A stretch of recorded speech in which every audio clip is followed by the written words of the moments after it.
Good morning, good evening, good afternoon. This is the day that the Lord has made. I will rejoice and be glad in it. Y'all know the Pro Boss and Pro Jesus Loving channel. I don't do anything. I don't say anything until I first acknowledge my Lord and Savior Jesus Christ. Listen, let me tell y'all something. You know,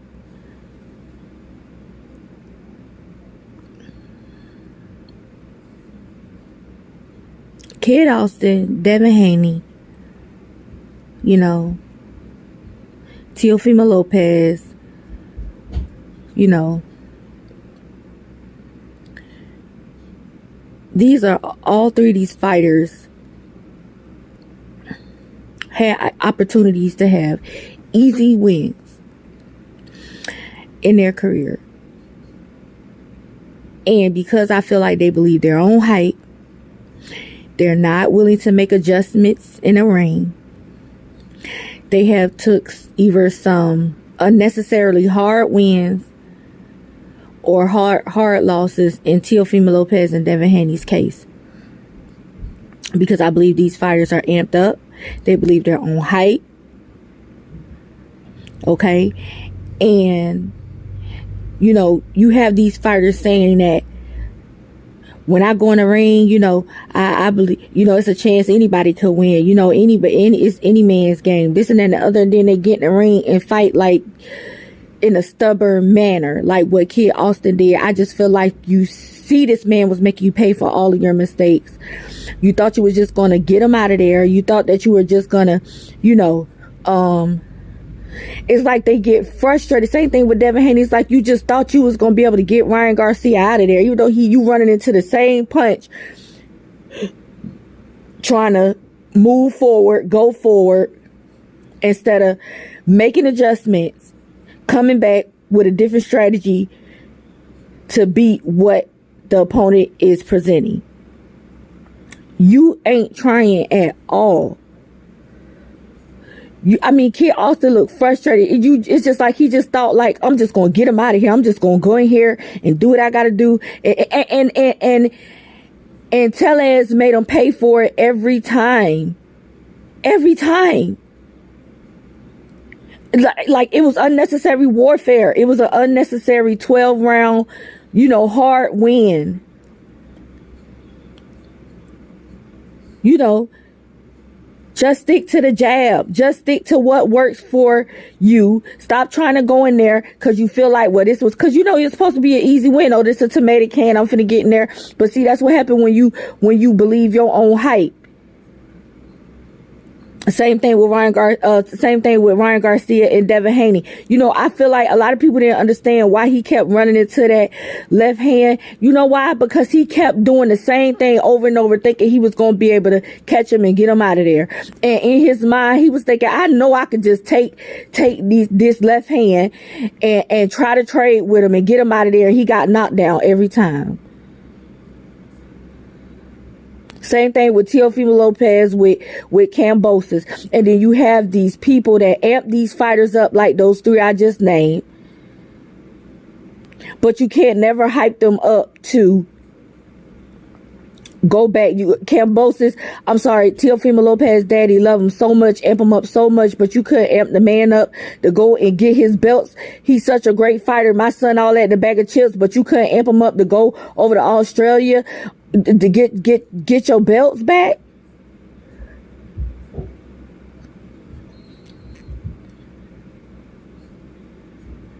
Same thing with Devin Haney. My son, all that. My son is this. He all that. This is his time. This and that and the other. But you won't convince your son because he's so great to go ahead and take a rematch with Ryan Garcia and show the world that he is everything that I've been saying my son is.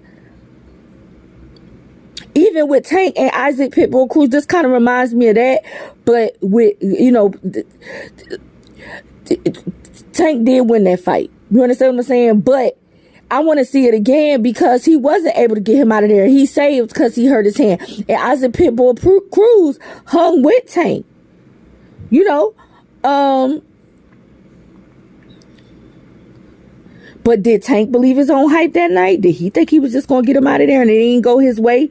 And, he had to do the whole 12 rounds and, and it ended up being a somewhat of a dog fight. You know what I'm saying? Like, come on, man. This is what happened when these fighters believe their own hype. The 12 rounds ain't look good. Same thing with Shakur. When he fought old boy, that was supposed to be a run through, but you end up running throughout the whole fight. When these fighters get in there and just think they just gonna get people out of there and it don't go in their way, it's like they throw tantrums and say, well, I'm just gonna let me go ahead and get him out of here because he think he finna trade with me and he think we finna box it out. No, and it's like they throw a temper tantrum, get in the ring, and they pay for it every time, because the thing about these plumbers, these maintenance men, these tomato cans that these top fighters get in there and fight with, is that they don't have nothing to lose.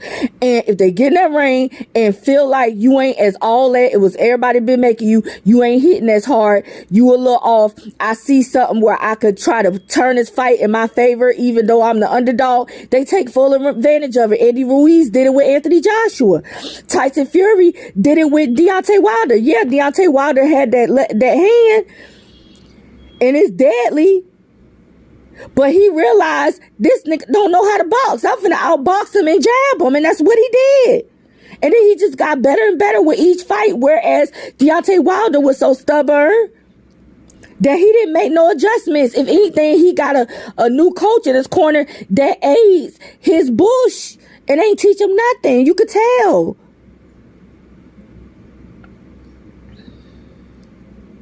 This is what happens when you get amped up so high and you just think you could just beat any these fighters get in the ring and they kill me when they try to act like any fight is dangerous and it's any man's game and this and that and the other, and they get in there and don't fight like it because this is just a tomato can, and they get frustrated and them tomato cans be coming through. Same thing with Jarrett Hurd and Julian Williams that time. I mean, and Julian Williams, he's not a tomato can at all, but, that's a fight that Jarrett Hurd should have won. But you get in there and believe your own hype and don't make the adjustments. Same thing with Jamel Charlo and Tony Harrison.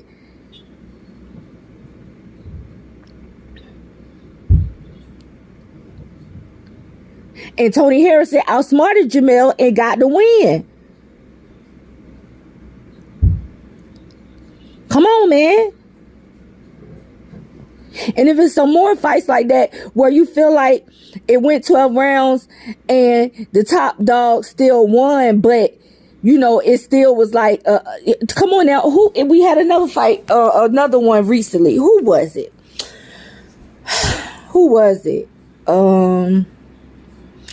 the hell was it? Hold on, y'all. Let me think right quick.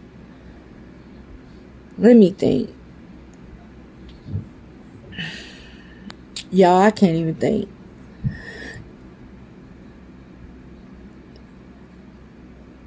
These fighters need to stop believing their own hype. If a man think if he stand, let him take heed, lest he should fall. AKA, after pride comes a great fall. Let's just make it simple. Let's just put it like that. After pride comes a great fall.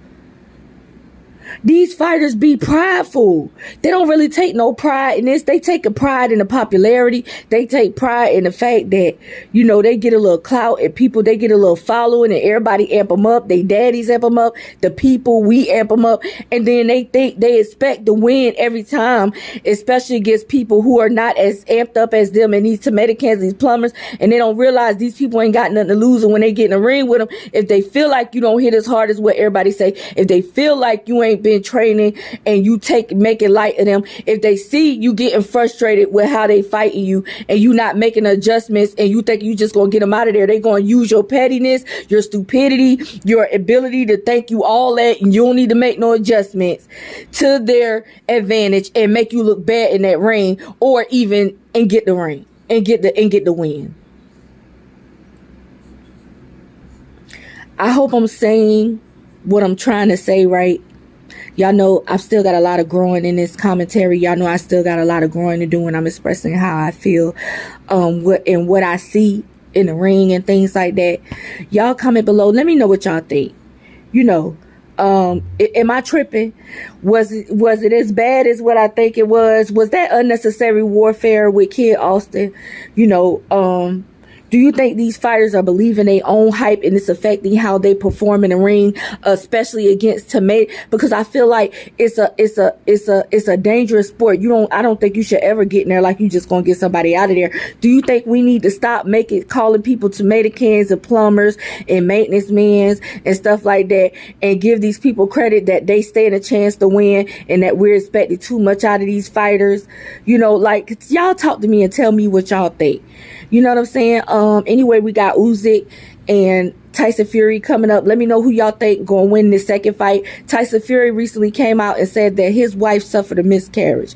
Like, it was a far along miscarriage, okay? The baby was like developed and the wife was almost due, and she ended up losing the baby, and that affected why he lost the first fight. Do y'all think that affected the first fight, or do y'all think he lost fair and square? Y'all tell me who y'all got winning that fight.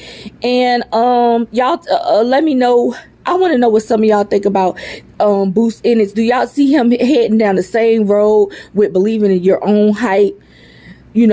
Or do y'all think he's pretty solid? He has a solid foundation, and that he ain't gonna suffer from that type of BS. Y'all let me know what's up. Talk to me. I appreciate you guys so much. You know what I'm saying? That's all I got. Peace.